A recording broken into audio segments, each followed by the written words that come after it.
Hi everyone, welcome to this edition of Addington News, brought to you out of Spectators Bar and Bistro here at Addington Raceway. Great feeds here, and grab yourself a pint, settle in and enjoy the harness racing, of course, every Friday and Sunday at the moment.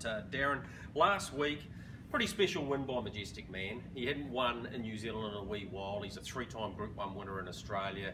It was win number 400 for Brad Williamson. There's a lot of boxes ticked there. Oh, absolutely. It was win number 20 for Majestic Man, and not many horses do that. So it was great to see him back in form. Tremendous for Brad, 400 wins. I know he enjoyed that. He had a grin from ear to ear. And no, it was good to see. And gee, there was a lot of other highlights across the week. The Set and Shield guys that would normally be racing this time of the year, Ian Thomas, I know they're down here now, in great form with his son Jason. Evangelist, just flying. Marie Best and Jack are having a great time at the moment, and of course Cal Drago for Paul Scott, being looked after at the moment by Bob Butt. So all of those guys would normally be on the circuit winning races, and they're winning them here, which is great to see. Yeah, it was. Also a pretty special win in the last. Nice article on HRNZ by Dave DeSoma on Deja Blue. Had a cancer scare, had to have that removed off the horse's face. And yeah, in front, Terry Schmiel grabbed a double. Actually, Terry had 8 drives on Sunday, and I had him on SENZ Trots Talk, and he said, yeah, it was like going back in the old days when I used to get nearly a full book, but he grabbed a couple of wins, which was pretty cool, and a nice story around Deja Blue, and a good example of how the standard breeders looked after, where sometimes people think that they don't have a great life. Well, there's preserving a life and getting back to the racetrack and winning, pretty special. Yeah, life-threatening really for the horse, and what a good job Dave DeSoma's doing too with those sort of behind-the-scenes stories that do tug on the heartstrings. And I didn't know anything about that until I read the story, and it was great to see her. She did draw one, and bang, straight to the front and got the money. And as you say, Terry was on fire. Yeah, he was. A couple of sad passings recently. One which really touched me was a guy called Peter Fenwick. Peter and Mary were a massive part of the New Brighton Harness Racing Club. You worked with him, I worked with him. He had Fenwick's Unican Pharmacy out there at Kaiapoi with his brother Robert. Huge contributor, actually bred out of the mare Ascot Cam. Sold a few at the sales. One Michael Guerin bought called Metallica. I think it became Mr. Metallica, and won quite a few races. But Peter was just a really unassuming character, went about his business, brought a lot of sponsorship in the mid-90s, and I was sorry to hear about his passing, and he will not be forgotten. Either will these. Also, Darren, we've had a couple of other gentlemen who've contributed a lot to the game pass away recently too. Yeah, 2 big names in the industry. Keith Grice with his brother Bevan, bred that many horses that they put a huge number of people into racing with by leasing them out. Horses right across the board, a huge spectrum of them, and he will be missed. I hope Bevan carries on with the breed, and I'm sure he will. They've got some lovely band of broodmares there.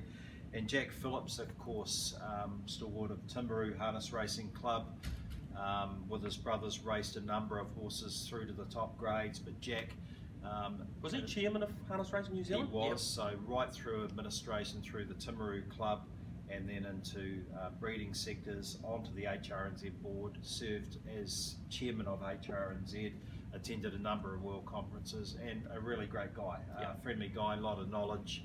And those sort of guys are difficult to replace in this day and age. So both those gentlemen will be missed, and our thoughts are with the family and friends of them. Yep, absolutely. Silvermoon Ladies night is here. It's going to be a huge night. You've got music and spectators after the last, so plenty of reasons to be here on Friday night. Yeah, look, Joe's getting extremely excited and is actually having trouble with the volume of prizes that she's got to give away. I think there was another one come in that was just shy of $1,000 that'll be given away as an additional surprise on the night. And as we say, there's a DJ up there after the last race, plus some other surprises that'll come out during the night. And of course, we have music and spectators after the last race this week as well, with a soloist in here, so able to carry on.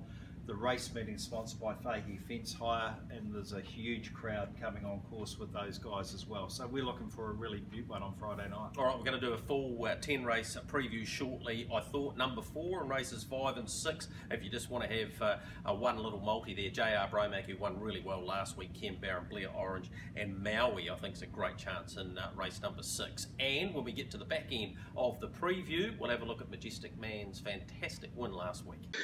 All right, let's get into a full meeting preview for Silvermoon Ladies Night. This night, of course, also sponsored by Fahey Fence Hire, who have all the naming rights to the races. So they're going to have a really good crew on course. There'll be a bit of fun after the races, I'm sure. Race 1 is the Fahey Fence Hire Mobile Pace, 2600, and we get underway at 5:28, Greg. Yeah, good race. Really good program, actually. Smallish fields, but very competitive, Darren. So we'll do our best to help you out. Bobby Waterhouse is doing nothing wrong thus far. Kimberly Butt drives for Brent White, comes up with a beautiful barrier draw. Excellent in its last two, and I think really hard to beat. Beaten by a classical act over the weekend, and wouldn't need to lift much off that. Mr. Lincoln, yeah, that hurt last time. Connections and punters back to the mobile, I think, will be of huge assist here, Darren. Wider straw won't make it easy, but the 2,600 metres negates that somewhat.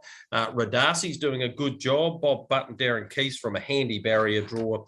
And Beach Hopper, I think if it had drawn anywhere else than won the second row, I would have had this on top. If Jared O'Reilly, I think it's actually Blair Orange driving it this time, Jared drove it last time, is able to get this horse out of that precarious position, and again, the 2,600 might have a big part to play in that, it could jump up the list pretty quickly. 2, 8, 4 and 10 with that caveat, you might want to bump the 10 up a little bit. Race number 2, first leg of the early quaddie, Fahey Skip and Waste Fillies and Mares Mobile, 1980 at 5:53. Dancing Desire, forget about the last run, go on the previous runs. Overdue she is to win a maiden, and she'll get a really good chance in this from a handy front row barrier draw. Better Than a Diva, joins the Bob Butt team, has trialled up nicely and wouldn't need to lift much off that latest trial, which was a winning one at Rangiora. The 2 Keep Watching's done some nice things at the trials too. Stephen Boyd trains and drives. And the 10 Moe Shard, big high price purchase it was from the yearling sales, trained by Jeff Whitaker as Jim Curtin. There's a combination we've known for some time, back to the Wait a Moment days and the like. I give it an each way chance too. Race number 2, first leg of that quaddie, 6, 8, 2 and 10. Race number 3 is the Isaac Trot, a standing start, 2,600 at 6:20. No doubting the ability of the present maker. We saw that on debut and just wasn't quite himself for that second run. Just had a few niggles and a few minor problems. They've been sorted out by Anne-Marie and Jack Best and Mark Jones in the bike. I think it's a really big chance. Wide front row draw should suit. To beat Tyrone Aranui, who's trained by the Duns and driven by John. This one has trialled up nicely, stormed home at the most recent trial. Give it a good chance. Majestic Whisper, Michael Heenan's team, has been racing well for the last month here at Addington, and good on him. And Musselin not without a chance either. 10, 2, 8 and 6 the third. He's having a great run, Michael Heenan, isn't he? They're bringing numbers to the races and getting the rewards, doing a great job. Race number 4 is the Hire King Mobile Pace, 2,600 at 6:48. Of my selections or anything to go by, Blair Orange should have a hot start to the night, and I think he will with Live On Legend. I know it only won a maiden last time, but its prior run was excellent too, and comes up with barrier 2. Yeah, huge chance to take this out. Jimmy James Maguire was an excellent winner 2 starts back here at Addington. I'm happy to put the line through last time. Just give 5 Ajira racing well. Last start 4th here was good. That was in behind First Class, and Geordie's just in terrific form too. Now it's been with the Duns for a few starts. 2, 7, 5 and 6 in the 4th. Race 5, last leg of that early quaddie, Kinetics Mobile Pace, 2,600 at 7:16. Bit of a broken record here, Darren. Blair Orange. He drives JR Bromack. Didn't get there by much last time, but I reckon if it went a couple of seconds quicker overall, it probably would have won more comfortably. So a softish type of win, and I reckon it can win again. So I'll go with JR Bromack to beat Happy Places, doing a good job since joining Bob Butt here in the south. It's got a nice barrier draw to operate from, and no reason to think it won't be competitive again. Giselle was heavily backed first up for Matt Purvis. I'd imagine she'd only improve off that run. That was the first in a wee while, and absolute dynamite. The wider draw will suit better. Claustrophobic down on the inside, didn't get a lot of room. Wide out, 2,600 metres again, I think will suit. 4, 2, 6 and 8 in the last leg of the early quaddie. Race number 6, a small field, the Zell Handicap Trot, 2,600 at 7:44. There's not many that you can just put a line through and go, I wouldn't have it, Greg. I think Bright Glow is probably the one that's out of form the most, and we know what she can do when that happens. She seems to bounce back. Very quickly. This is a 55 and faster. What I found with her, Darren, I think 9 of her 12 wins have been when she's just under rating 55. So look out for that if she doesn't perform this week. For Maui, really nice trotter. Has taken a long time to get there mentally, but when it decides to trot, the Son of Peak can really do that. No luck last time. Found the line nicely. Prior win here, excellent. When beating Show Me the Grey. Big chance off the front, finds the front, terrific chance. To beat My Moments Now, who we thought could win last week, and duly obliged, this mare by Andover Hall will be competitive again, even though she goes back to the 20 metres. Back there with his Tweedledee. Nice race for this one by Superfast Stewart, who's doing a great job. Sam Otley and Lyndon Bond. And then I had Prince Tecker, because he'll probably be at front at some stage. 4, 7, 6 and 2. Race number 7's the first leg of the late quaddie, and we did have a jackpot quaddie on Sunday. I think we only had 5k carry forward, and it got up about 32,000. So just keep an eye on those jackpots throughout the night. Race 7's the City Care Property Mobile Pace, 2,600 at 8.12. I reckon Heisenberg deserves this. Gee, he's gone a couple of cracking races. Brilliant drive on Mikey Maguire last week to get him beaten. Prior run in behind Cheezel was really good too.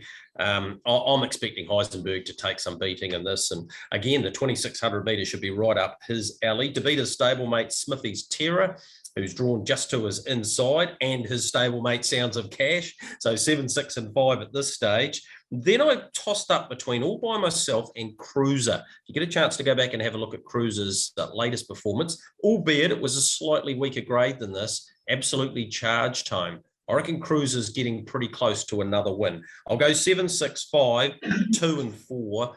Could easily have changed that around though, Darren. Race number 8's the Bainbridge Handicap Trot, 2,600 at 8.40. Anyone who's watched these previews knows I'm a fan of Royal Pride, and the run 2 starts back had to be seen to be believed, and they just did a bit of work last week. Held on for about 5th and behind Clyde, but maybe that's not his go in life. 10 metres behind, he should be able to settle. He's won 4 races, but he could easily have doubled that, Darren. I think he can bounce back this week. I've taken him to beat Majestic Roll-On, who's going great races. Each and every week she lines up. Expect another big one from her. King of Love's got a chance in this, as has Madeline Stowe, I think. And even Harry Potter, who... Now, Harry Potter did what Harry Potter can do. He looked like he could win coming around the final bend, and then he just rolled into a gallop. He's not the smoothest trotter going around. So you probably don't want to leave him out of 4. But I'm happy to be on Royal Pride each way in race 8. There's a couple of these that are just big on ability, Greg, aren't they? They just need to do things right, and they're going to be first across the line when they do behave. But here they're works in progress, some of them. Race number 9 is the City Care Water Pace, a 2,000 metre standing start at 9.08. Yeah, the Coleman's gone 2 cracking races his last 2. He's finished second on both occasions, and behind Hale Lucius, get it right? Hale Lucius and Emma's Boy. Now, if you cast your mind back to the Coleman's first start, it was a 2,000 metre stand. Guess what we've got on Friday night? We're back to that. Should be very, very hard to beat. To beat Hidden Desire, who loves a standing start, it'll jump somewhere near the speed, racing really well and being driven by Sam Thornley. So there was a few ticks there. Yankee J has an each-way chance. And the 15 Swagger Man, if he'd drawn anywhere else, I probably would have had him up the order a little bit too. But happy to beat each way on the Coleman. He's very close to another win. The last race, race 10 on Silvermoon Ladies night, is the first direct taxis mobile pace, 2,600 at 9.36. Haven't seen too many of the Telfer team going around recently, but I think this one will go around favourite and probably win. Obsession is her name by Captain Treacherous.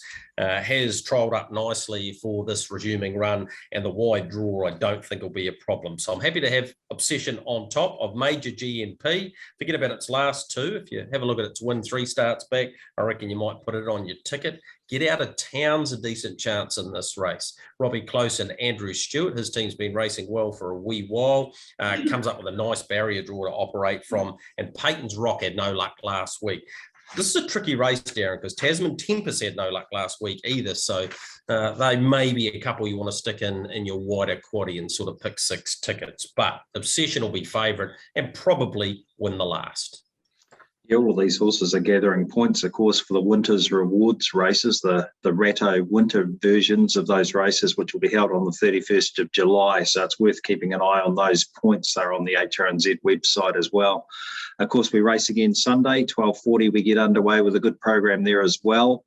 The profitability of these meetings has been pretty solid, Greg. We're putting a wee bit in the bin over and above the stakes and the cost of running the meeting, which is great to see.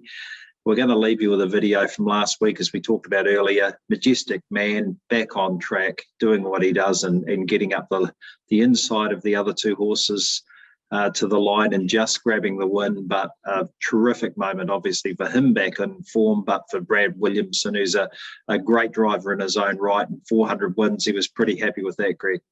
Yeah, he certainly was. And this Williamson dynasty, they've already got one in the 1,001 club, Matthew. Of course, Nathan will be next in. That'll make him about the 28th. And yep, Brad getting to 400. You throw in Phil's wins. He's trained over 700. Their contribution to this game has been enormous. And this horse's contribution over the last 2 or 3 seasons has been great too. The 20th win for Majestic Man. From Spider Moment and Phoebe Imperial, 29-7 third quarter, the dominator for home from Grice. Then came Majestic Man on the outside, Jimmy Carter. The dominator's lifting here. Grice is a length away. Majestic Man running on to the far side. Still the dominator in front. Grice is slowly wearing him down, and Majestic Man flashing late the inside. They hit it. He got up. Majestic Man. There's 400 for Brad Williamson. Beats home the dominator in Grice.